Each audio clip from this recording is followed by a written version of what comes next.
This is RJ Avery, broker here at Flex Group Real Estate. Going to talk to you today a little bit about the NAR settlement and kind of what that means to you as the home seller.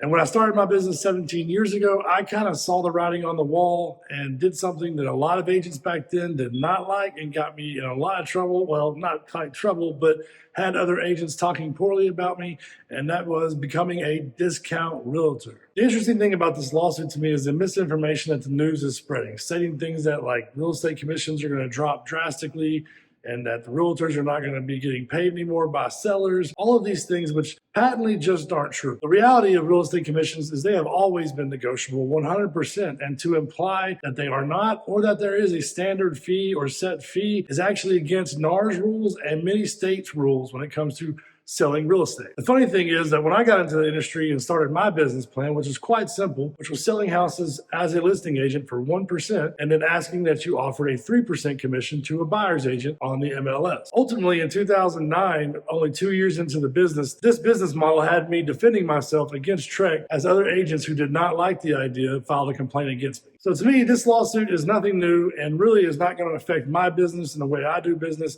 because I've always been willing to negotiate and I've always truly taken a fiduciary responsibility to my clients seriously. So the way it used to work was you would hire a listing agent. That would be the person you would meet that would take the pictures of your house, get your property put up online, and they would negotiate a commission with you. The way I had always done that was I would negotiate a 4% commission.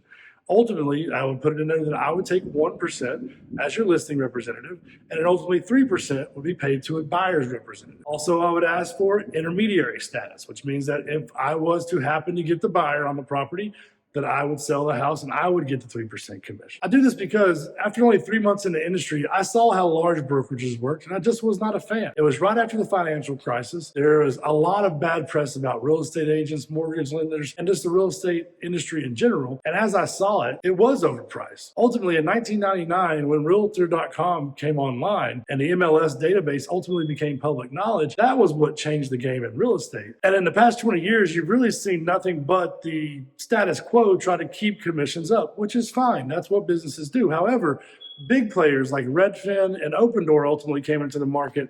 Redfin basically doing the exact same thing I was doing to get into the market, which was basically charge a lower listing commission. And they grabbed a lot of market share very quickly because it was a great idea. Because the reality is in 1999, when Realtor.com made the MLS basically public data, ultimately changing it from where before that, if you were buying a house in a certain area, you needed to find a real estate agent in that area to send you properties that were in the database for that area because there was nowhere to find them online. Once NAR made all this information available to the general public online, it made it much easier to sell a house ultimately. Still means you needed a realtor, still means you needed pictures. However, the days of having to do open houses and all that stuff really didn't apply anymore for real estate agents. I saw this coming, and ultimately that's why I started my 1% listing program. Because the reality is, your house, its condition, its price are going to determine if it sells or not. Whether you use a seasoned agent like myself to put the property in the MLS or a brand new agent or just some company, if the house is priced right and the agent does the simple part of answering the phone and you allow people to show your house and view your house, it will sell. If it doesn't sell, the reality is that ultimately it is overpriced or not a good enough condition for the price you're asking, which overpriced. So for the past 17 years, I've operated this model selling houses for 1%. What's changing now is ultimately the settlement has done two things major. The one thing is, as a buyer's agent now, if anybody shows your house, that agent has to have a written agreement with that buyer. I am going to do another video about the buyer side of this, but this one is going to be particularly about selling, so let's stick to that. So when it comes to selling now, instead of beforehand, when I listed a house for 4%, and a lot of companies would come in and ask for 6%, those companies would take 3% to themselves, and then they would advertise 3% on the market. I would take 1% for myself, and then I would advertise 3% to be paid to a buyer's agent on the market. This lawsuit has ultimately made it illegal for us as brokers to advertise how much commission a seller is willing to pay to a buyer's agent via the MLS. This change is to go into place ultimately by August 17. However, variations of this change are already in place across MLSs across the nation. It is going to be kind of an interesting time to see how this plays out because already I have seen, whereas beforehand, when a property was listed online, there was not really typically any mention of commission to a broker's agent in the public domain.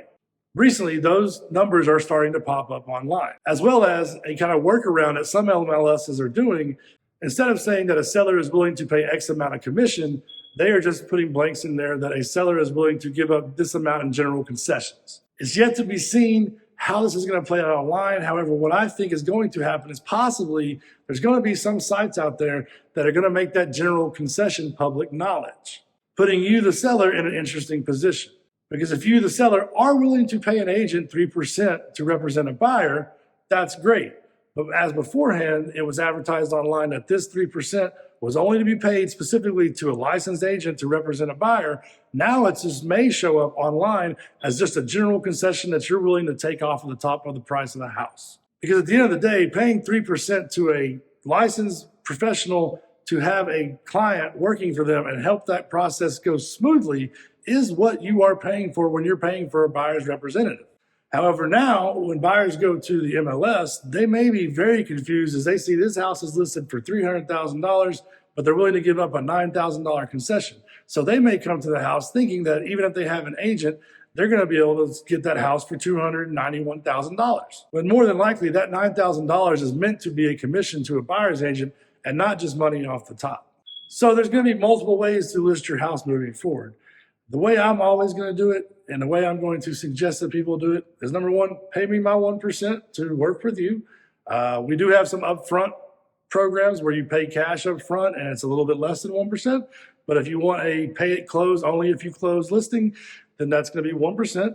We'll get your property listed in MLS and be ready to pay commission. We will, in our private agreements, come to a top dollar amount of commission that you're willing to pay. However, advertising that to the general public or even as a general concession, in my opinion, would be a bad idea. I will be directing my sellers to ultimately tell me how much they're willing to pay. And if an agent calls me directly or emails me or texts me directly, I will let them know the percentage that we're paying.